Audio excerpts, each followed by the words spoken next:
कर्म 3 प्रकार के होते हैं, संचित, प्रारब्ध और क्रियमान कर्म। क्रियमान कर्म। अब जो संचित कर्म क्या है वो मैं आपको समझाता हूँ। हमारे जन्मों जन्म का जो अच्छा या बुरा कर्म होता है ना, जिसको हम रेजर्वर इंग्लिश में कहते हैं, हाँ जी। पूरा जो स्टॉक होता है ना जन्मों जन्म का, उसको हम संचित कर्म कहते हैं। गोदाम में गोदाम में रखा एक जन्म का नहीं, अनेक जन्मों का जो कर्म होता है ना, उसको हम संचित कर्म इस विषय पर भी हम बातचीत करेंगे, लेकिन आगे करेंगे जी।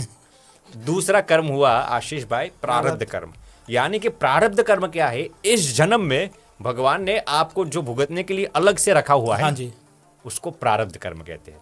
मान लीजिए कि हमारे हजारों जन्म के जो अच्छे बुरे कर्म है ना, एक जन्म में हम उसको भुगत नहीं सकते, तो भगवान ने उसमें से सिलेक्शन किया होता है कि इस बंदे को इस जन्म में जो कर्म देना है, जो फल देना है, उसको हम प्रारब्ध कर्म कहते हैं, जिसको हम आपने प्रारब्ध शब्द कई बार सुना हाँ होगा। जी, बिल्कुल। क्रियमान कर्म जो तीसरा है, वो अभी फिलहाल हम जो नए कर्म करते हैं ना, हमारा अच्छा और बुरा व्यवहार, उसको हम क्रियमान कर्म करते हैं।